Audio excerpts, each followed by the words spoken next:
Ya, assalamualaikum warahmatullahi wabarakatuh. Waalaikumsalam warahmatullahi wabarakatuh. Selamat pagi untuk anak-anak semuanya. Amin. Sebelum belajar kita mulai, dipersiapkan dulu alat tulis sama buku.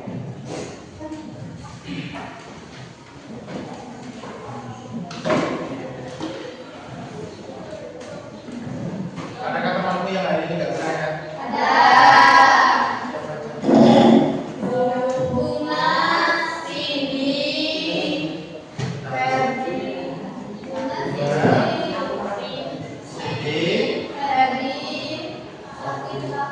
sama Viola juga. Viola sakit, Cindy bunga.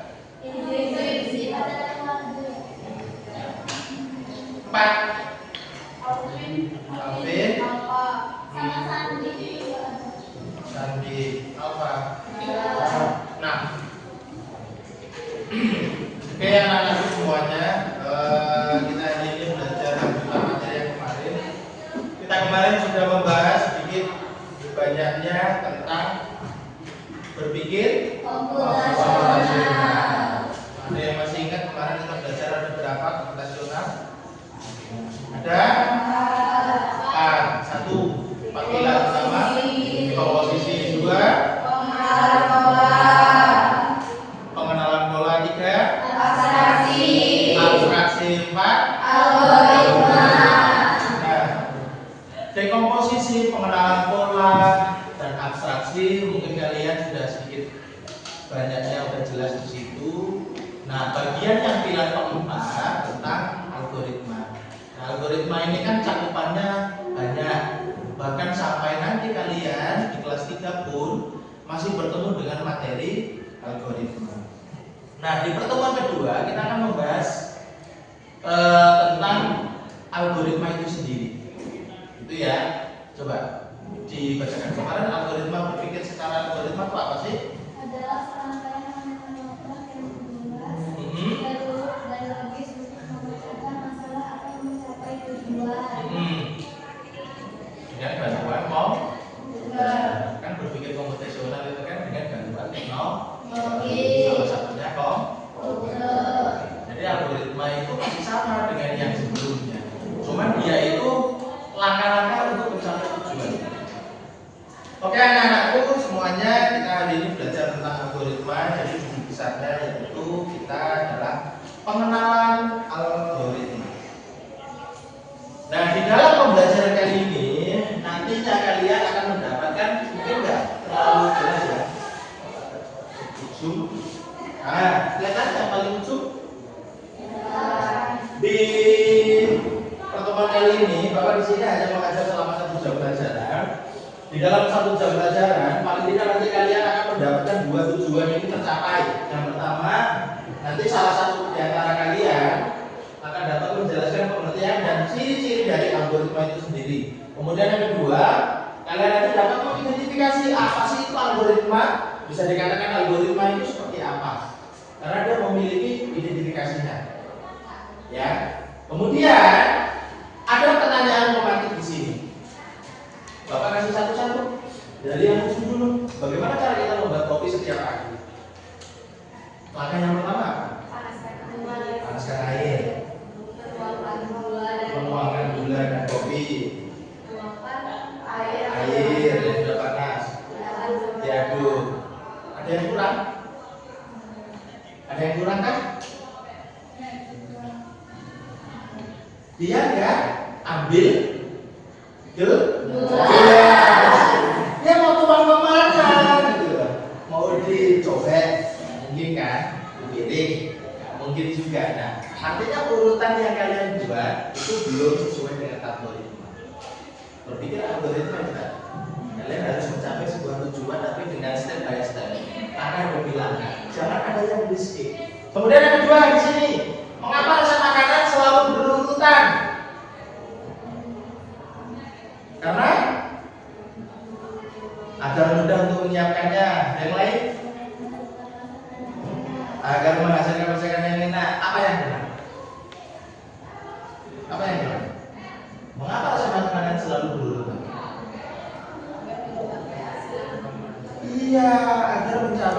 yang diinginkan. Coba kalau nggak pakai yang berurutan, pasti hasilnya nggak diinginkan sama sekali.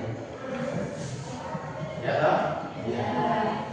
Ada loh, goreng tempe sama goreng telur itu caranya berbeda. Kalau kamu goreng telur, telurnya digoreng dulu baru kamu menaburkan garam. Tapi kalau kamu menggoreng tempe menggunakan cara seperti menggoreng telur, apa yang terjadi? Goreng tempe, taburkan garam. Apa yang terjadi? Yang sesuai tadi. Yang terakhir, apa yang terjadi jika langkah-langkah tidak berurutan?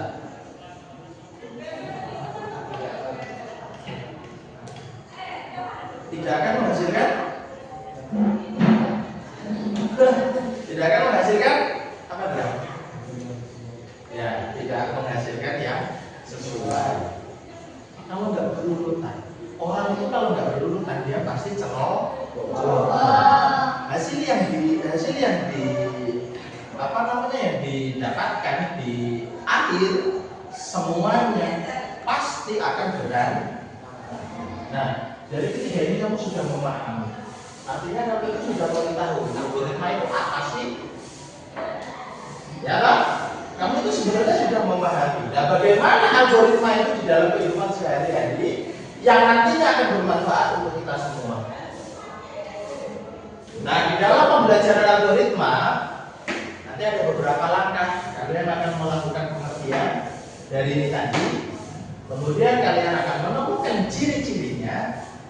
Kemudian kalian akan bisa menjatuhkan semua contoh-contoh. Jadi kita nanti akan belajar 3 tahap. Kemudian, mengapa itu tadi Bapak sampaikan di setiap kalian semua? Karena ada pembelajaran di sini. Pembelajaran yang pertama adalah kalian akan meningkatkan kemampuan berpikir logis dan sistematis. Jadi kalian itu berurutan matematika di dalam kepala. Ketika kalian menyelesaikan sebuah permasalahan, kalian akan secara sistematis. Itulah gunanya kalian belajar matematika. Jadi kalian itu bahasanya itu nggak berusaha memilah. Ini masih berkaitan dengan berpikir komputasional yang kemarin. Kemudian yang kedua, memahami dasar pemrograman dan teknologi. Apakah kita bisa membuat pemrograman Pak dengan algoritma? Bisa. Justru algoritma itu adalah bahasa pemrograman. Mungkin next time kalian di kelas 3 kita akan mendapati membuat sebuah permainan. Di kelas 11 nanti sudah belajar sih membuat games, tetapi nggak sedetail dengan algoritma. Kemudian yang terakhir, kalian dapat menyelesaikan masalah sehari-hari.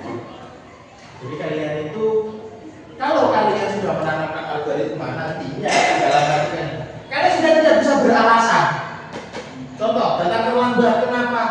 Rumah saya jauh. Nah, saya tidak tanya loh, rumahmu itu jauh apa dekat. Yang saya tanyakan adalah kenapa kamu terlambat. Harusnya kalau kamu sudah menanamkan algoritma, kamu sudah tidak punya alasan lagi. Kenapa? Karena kamu bangun sampai berangkat itu sudah sistematis. Hal apa yang mau kamu lakukan dulu? Gak mungkin kan kamu berangkat ke sekolah dulu baru di sini mandi, gosok, setrika, kemudian makan, tidak mungkin. Ya enggak? Ya. Oke, ini adalah kalimat pembukaan dari Bapak tentang pembelajaran kurang lebih dalam 1 jam hari ini. Ada yang mau ditanyakan sampai sini? Tidak? Oke, Bapak sedikit akan menjelaskan tentang materi algoritma itu sendiri. Hal-hal yang sekiranya penting, kalian juga bisa mulai mencatat, memahaminya. Jika ada pertanyaan yang sekiranya mengganggu pikiran kalian, angkat tangan, sampaikan pendapatmu. Sampai sini bisa dipahami? Kita awali dengan pengertian algoritma. Pengertian algoritma sama dengan berpikir komputasional yang kemarin. Algoritma itu sendiri adalah suatu urutan, langkah demi langkah, yang secara logis dan dapat bisa dipikirkan untuk menyelesaikan suatu masalah dalam mencapai tujuan yang kamu inginkan. Tujuan secara tertentu. Misalnya, Bapak tanya, namamu siapa kan? Dan kamu itu cita-citanya apa sih? Saya pengen jadi dokter Pak. Hal apa yang perlu kamu lakukan di awal agar kamu itu mencapai menjadi seorang dokter? Karena tujuan di akhir. Jadi kamu itu berkembang di sini. Sebagai contoh nih, Bapak memberikan sebuah contoh.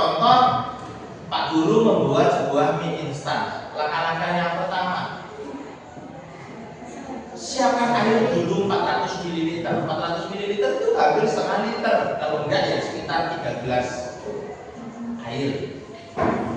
Rebus air hingga mendidih. Masukkan mie ke dalam air yang mendidih.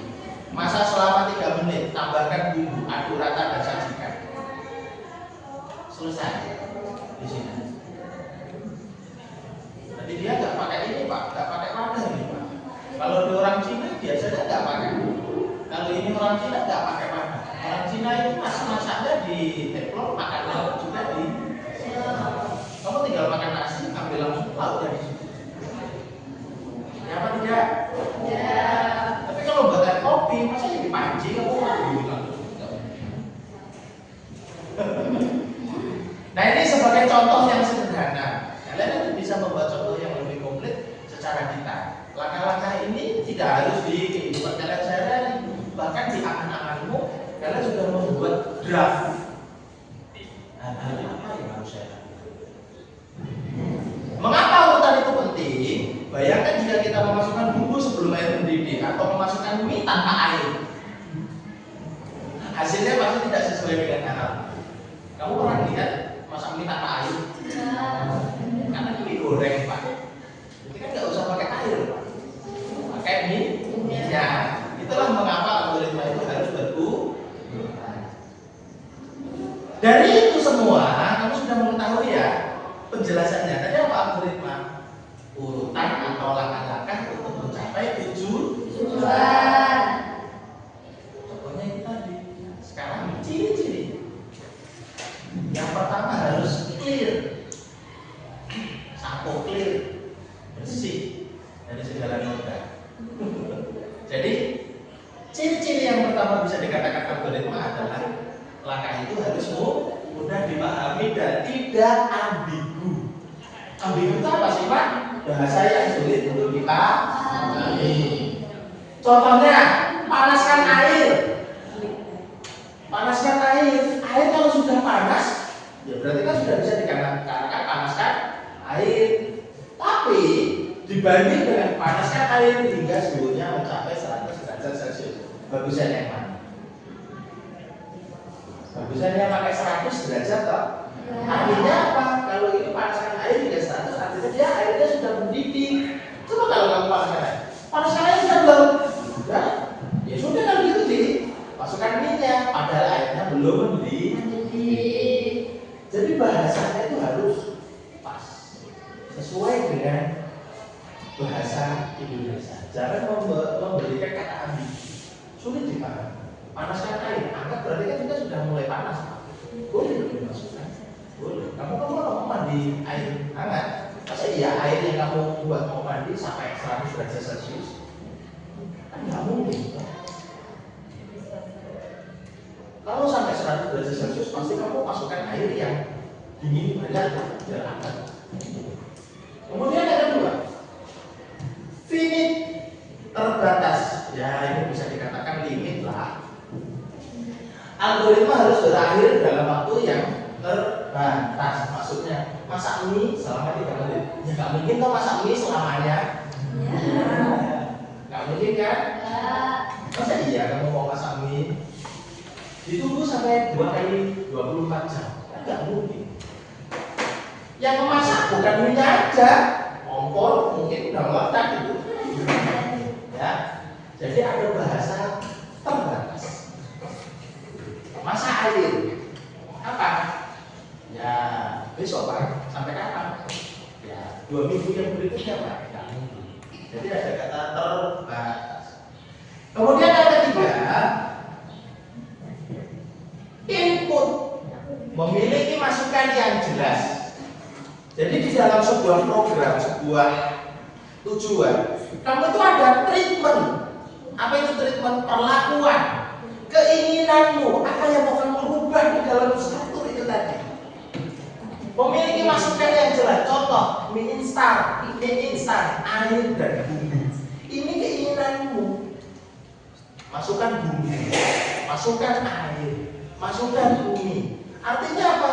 Di dalam urutan yang jelas, kamu itu ada treatmentnya. Sebagai contoh aja lah, kalian mau main game, nggak mungkin kan game ketika di game langsung main kamu. Nggak mungkin. Kamu harus pencet mungkin play. Mungkin kamu pencet apa? Kalau main ML ya kamu tahu sendiri lah ada beberapa step by step. Pencet jenis pertandingan dulu apa? Rank, brawl, klasik. Tapi kalau misalnya kamu minta rank, klik rank dulu. Mau solo, dikasih pilihan lagi. Mau solo, mau double player, mau berapa player di situ. Kalau sudah diklik, kamu harus klik lagi. Kamu tuh siap enggak? Kalau siap, klik lagi. Habis itu dikasih pilihan lagi. Kamu tuh mau pilih hero yang mana? Diklik lagi. Habis pilih hero, kasih pilihan lagi. Kamu tuh pakai emblem yang mana? Kasih pilihan lagi. Begitu. Itu namanya input. Jadi kamu tuh ada treatment, ada perlakuan di situ. Kamu tuh ingin menambahkan apa? Tambahkan bumbu, tambahkan mie instan, tidak cuma satu. Tambahkan air yang banyak, itu silakan. Artinya apa? Ini fleksibel, input itu fleksibel tergantung. Sampai sini, sampai 1 sampai 3. Ada yang bertanyakan apa enggak? Coba, Bapak mau ulang. 1 tadi apa? Jelas, speed. 2, limit. 3, kemudian yang keempat, output. Ya kalau ada ini pasti ada output. Kita lanjut ke contoh yang gimana? Define. Apa outputnya? Kalah. Ya kan? Kalau menang apa? Wah iya misalnya apa? Ya. Artinya apa? Setelah diberikan input, maka ada hasil output menghasilkan keluaran yang diinginkan. Contoh, mie instan siap dimakan.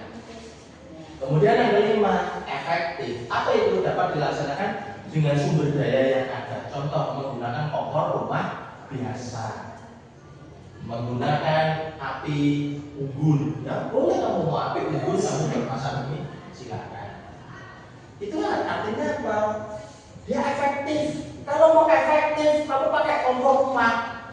Untuk menghasilkan yang bagus, kamu tuh pakai kompor aja. Nggak usah pakai api unggun, pasti gosong itu. Gitu. Kalau mau pakai efek, artinya untuk menghasilkan output yang bagus, ada treatment efektif. Apa yang perlu dilakukan? Ya inilah makanan. Contoh misalnya, kamu mau buat kafe. Kafe itu ada 2, ada indoor, ada outdoor. Outdoor itu mungkin cuma kursi meja ditaruh di halaman luar. Kalau indoor, kamu masuk di rumah, dilayani. Di situ sudah ada kursi meja, tempat yang nyaman, mungkin sudah ada kipas. Kalau di luar, gimana kalau kondisinya hujan deras? Langkah yang efektif indoor atau outdoor? Indoor. Berarti kalau untuk memberikan output kafe yang dari segala bentuk cuaca, berarti pilih ya nomor 5 efektifnya apa? Kurang lebih seperti itu. Jadi ada bahasa kita ini untuk menggunakan untuk menghasilkan output yang bagus. Kemudian yang terakhir adalah berurutan. Arti dari algoritma itu tadi sendiri sistematis atau berurutan. Apa sih itu? Langkah-langkahnya harus dilakukan secara berurutan atau bahasa matematiknya sistematis. Contohnya air harus mendidih dulu sebelum mie dimasukkan. Tuangkan bumbu ketika mie sudah matang. Ya boleh silakan.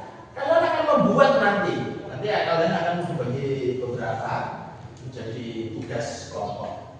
Jadi itu ciri-cirinya ada berapa? 6. Clear, terbatas, input, output, efektif, berurutan. Ada 6 ciri berpikir secara algoritma. Kemudian dari 6 itu tadi kita ambil beberapa contoh di dalam kehidupan sehari-hari yang mencakup 6. Pertama, menggunakan ATM. Langkah pertama, masukkan kartu ATM. Kemudian masukkan PIN sebagai langkah apa tadi? Ini apa? Yang Bapak kasih ini loh, inputnya. Kalau main game harus diklik dulu loh. Apa tadi? Ya input, masukkan PIN. Nah, mungkin kan PIN otomatis kalau di ATM. Kalau di handphone mungkin masih iya password secara otomatis. Kalau di ATM ada. Pilih menu transaksi, masukkan nominal, konfirmasi transaksi, ambil uang dari situ. Yang terakhir ambil kartu ATM. seperti sekolah. Nih, kalau kamu yang sering berangkat sekolah tanpa harus terlambat. Jenis-jenis algoritma. Kalau tadi ciri-ciri, sekarang jenisnya algoritma. Yang pertama, sekuensial. Langkah yang dilakukan secara berurutan dari awal hingga akhir tanpa ada yang perlu ditukar. Contoh, sekuensial itu awal sampai akhir nggak boleh ditukar. Rebus air, nggak mungkin toh. Air dulu, kemudian dipindah, kemudian baru dicetekkan gasnya. Ya nggak mungkin. Kapan dia mulai rebus? Harusnya kan dihidupkan dulu, baru air sudah mendidih, baru dipindah. Rebus air, masukkan teh celup, kan gitu. Tambahkan gula, aduk hingga larut, sajikan. Ini adalah urutannya. Coba kalau ditukar bisa nggak? Nggak bisa lah. Tambahkan gula, baru rebus air. Ya gulanya udah larut duluan, ya. Kamu nggak akan bisa mengira-ngira. Kamu masak airnya setengah panci. Kamu harus tambahkan gula 3 sendok. Oh ya mungkin. Tapi kalau kamu sudah menangkan air di dalam gelas, kemudian taruh di wadah, rebuskan air, langsung tambahkan gula. Jadi enggak lah, karena air itu tadi pasti akan menguap. Dan air yang sudah matang pasti jumlahnya akan berkurang. Artinya apa? Kamu tidak akan sesuai, tidak bisa ditukar. Sekuensial itu tidak bisa ditukar. Kemudian yang kedua, algoritma pencabaran. Kamu itu ada kondisi di mana tertentu, indoor atau outdoor yang tadi Bapak maksudkan. Jika berangkat sekolah, lihat cuaca dulu. Kalau hujan berarti bawa mantel. Kalau cuacanya kering, apa bawa mantel? Masa iya kamu mau berangkat dari rumah, sedia mantel sebelum hujan, langsung pakai mantel dari rumah langsung naik motor. Nggak mungkin kan? Kamu kan harus ada pilihan dulu di situ. Lihat cuaca. Ya. Artinya kalian itu punya pilihan, mau lanjut atau mau tidak, mau lanjut atau mau tidak. Kalau lanjut, cuacanya mendukung, pakai mantel. Kalau cuacanya kering, panas, nggak mendukung, ya nggak usah pakai. Ini yang algoritma percabaran. Dia punya pilihan yes or no. Kalau yang ini, yang sekuensial, yes semua, nggak boleh dikurangi. Kemudian yang ketiga, algoritma perulangan. Contoh mencuci piring, ambil piring kotor, cuci dengan sabun, bilas dengan air, ulangi langkah sampai 1 sampai 3 sampai semua piring bersih. Maksudnya ya, kamu kan cuci piring nggak cuma 1 biji, banyak. Artinya kamu itu melakukan hal yang sama berulang-ulang sebanyak piring itu sampai selesai. Itu algoritma perulangan. Langkahnya sedikit, tapi diulang-ulang. Kemudian yang terakhir adalah algoritma kombinasi, gabungan dari sekuensial, kemudian cabaran, dan yang terakhir adalah perulangan. Ada apa enggak? Ada. Contohnya adalah belajar ujian. Belum setelah belajar dulu. Untuk setiap mata pelajaran, jika sudah paham lanjut, jika belum ulangi lagi belajar. Maksudnya ya, ulangi sampai semua materi kita kuasai. Semua ini, semua ini dibuat menjadi sebuah diagram, namanya flow chart. Apa sih Pak flow chart? Flow chart itu adalah sebuah bagan alur untuk membaca urutannya. Andai kata kalau ada pilihan berarti begini. Misalnya yang kita jadi, yang berangkat sekolah, lihat cuaca, hujan, panas.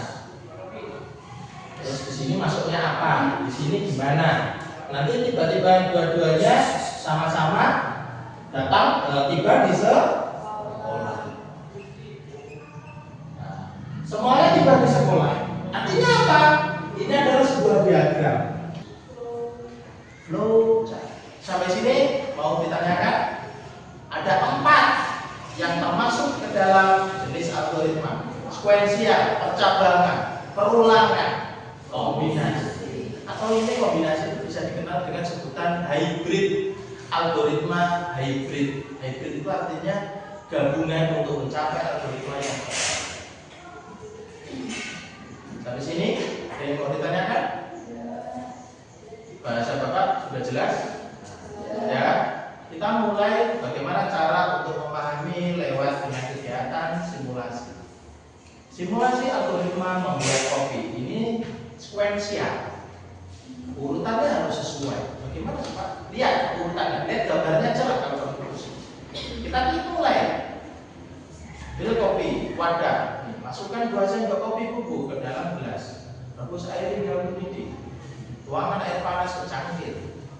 Aduk hingga kopi larut. Bukan obat nyamuk ya, bukan tambahkan obat nyamuk ke dalam cangkir. Tambahkan gula sesuai selera. Aduk kembali hingga rata. Kopi siap diminum. Ini bukan ngecek loh, nanti ini ngecek. Ini adalah sekuensial. Urutannya jelas. Kalau ini algoritma perulangan. Ada jumlah piring kotor, mau berapa aja itu juga bisa. Boleh cuci piring. Banyak. Cuci, sabun, kasih air di sini. Selesaikan, lanjut ke piring berikutnya. Ambil piring.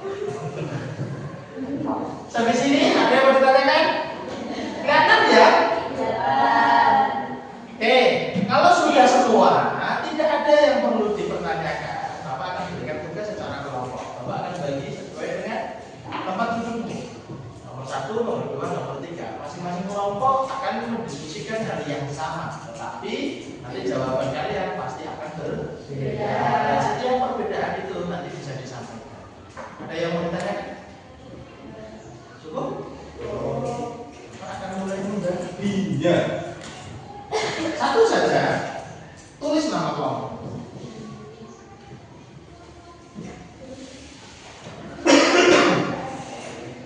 Yang tidak memegang LKPD, karena LKPD-nya hanya 1 per kelompok, kalian bisa melihat di papan tulis. Di dalam diskusi kelompok ini ada sebuah studi kasus, ada sebuah permasalahan, yaitu tentang sistem pemesanan makanan online. Saya ini pengen buat sistem makanan online, bukan GrabFood, tapi saya ini pengen buat toko makan, dan toko makan saya, bukan toko makan, warung makan saya bisa dipesan secara online. Nah, permasalahannya adalah sebuah aplikasi pemesanan makanan online seperti GoFood atau GrabFood, tapi bukan ya, kan ini masih seperti memerlukan algoritma yang efisien dari 6 jenis algoritma itu tadi. Bayangkan Anda adalah tim developer pengembangan program.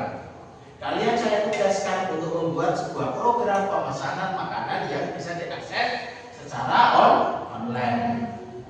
Yang harus merancang algoritma untuk proses pemesanan makanan itu tadi. Skenario-nya adalah seorang pelanggan ingin memesan nasi gudeg dari restoran favoritnya melalui sebuah aplikasi.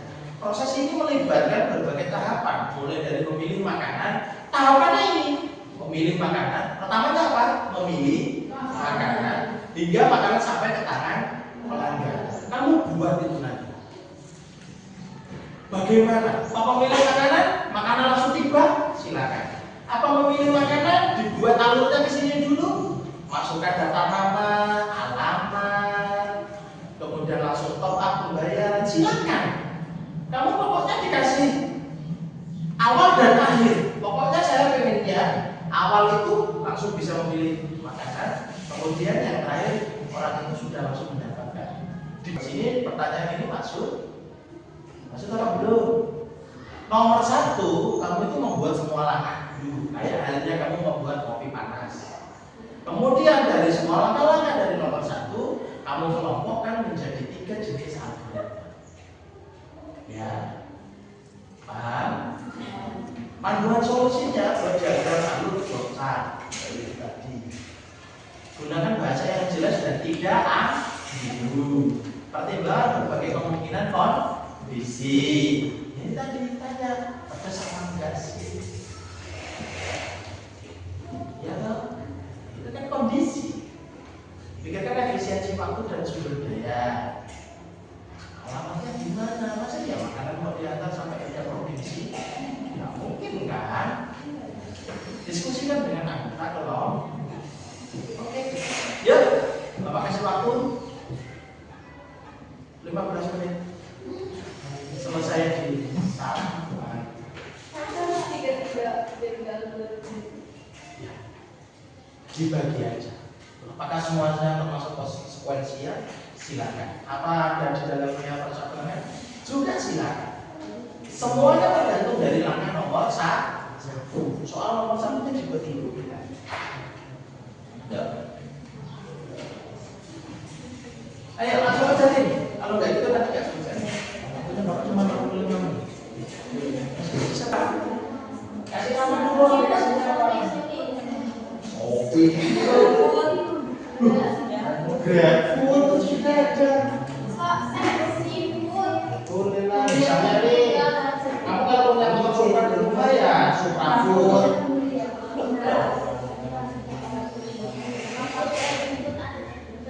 Langkah pertama apa? Ya, kasih nama aplikasinya kalau sama.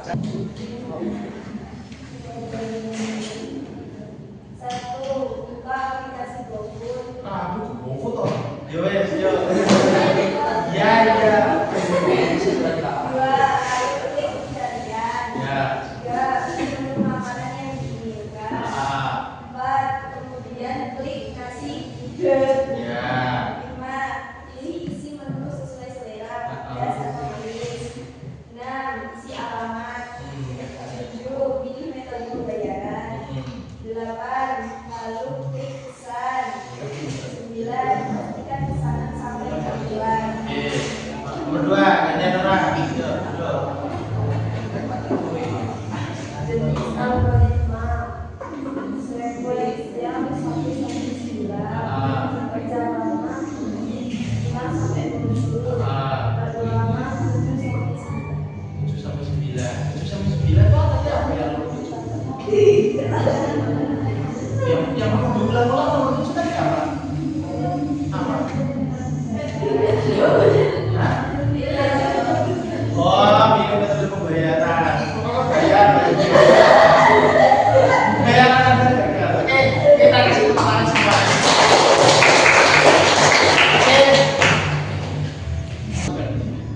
Oke, kalau lihat itu jawaban Bapak. Buka aplikasi, login dan daftar akun. Pilih lokasi pengiriman. Cari restoran. Pilih menu makanan. Tambahkan ke keranjang. Preview pesanan.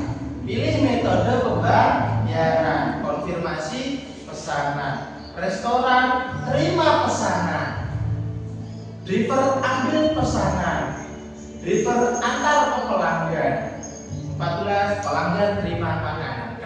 Kemudian yang kedua yang masuk ke sekuensial, login, pilih lokasi sampai cari restoran. Berarti login nomor 2 sampai nomor 4. Percabangan. Jika stok habis, tampilkan pesan. Jika tidak, lanjut. Itu tadi yang Bapak masukkan. Perulangan. Ulangi pencarian restoran sampai menemukan yang diinginkan. Oke, selesai. Sampai di sini ada yang mau ditanyakan? Kalau tidak, cukup. Masing-masing perwakilan serahkan rekamannya ke depan. Kumpulkan.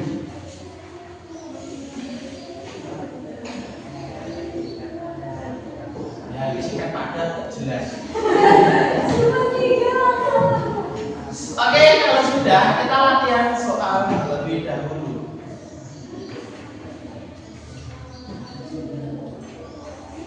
Kita ada latihan soal. Nanti siapa yang tahu jawabannya langsung angkat tangan. Jawabannya apa? Langsung sampaikan. Pak, itu jawabannya A. Soalnya apa? Kelihatan nggak? Apa pengertian algoritma yang paling tepat? A. Bahasa pemrograman untuk membuat aplikasi. B. Urutan langkah-langkah logis untuk menyelesaikan masalah. C. Software untuk menjalankan program komputer. D. Hardware yang digunakan untuk komputasi. Dan yang terakhir E. Sistem informasi pada komputer. Jawabannya? Oke, kita cek jawabannya B. Apakah betul? Oke, betul. Benar satu. Ada yang mau ditanyakan? Cukup. Sekarang Bapak setiap perwakilan kelompok selain yang menyampaikan presentasi tadi wajib memberikan refleksi diri. Dari kelompok 1, 2, 3 masing-masing satu soal. Nomor 1, apa yang saya pahami tentang algoritma? Ya, masuk. Bacakan. Langkah-langkah untuk menyelesaikan suatu masalah. Oke.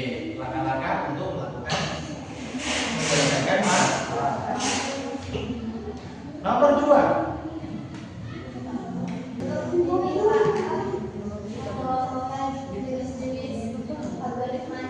Jenis-jenis yang sekuensial, ulangan, dan percabangan. Oke. Dapat menentukan cara kita melakukan langkah-langkah dan ciri-ciri dari sebuah algoritma. Oke. Terima kasih untuk anak-anak semuanya. Ada 3 poin. Kalian sudah mendapatkan semua. Yang pertama kalian algoritma sudah mengerti. Kemudian yang kedua, ini ciri-cirinya. Kemudian ciri-cirinya. Kalau masih sedikit membingungkan, nanti kalian sarannya Bapak. Habis ini nanti Bapak share di grup. Ketika akhirnya sudah diterima, nanti kalian bisa belajar di rumah. Teman-teman yang hari ini nggak masuk tolong disampaikan. Kita pembelajaran berikutnya nanti masih melanjutkan materi yang ini, tetapi kita sudah tidak membahas ciri-ciri dan jenis dari algoritma. Kita masuk ke ranah yang berikutnya.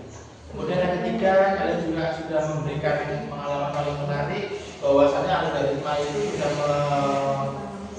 tertanam di dalam dirimu.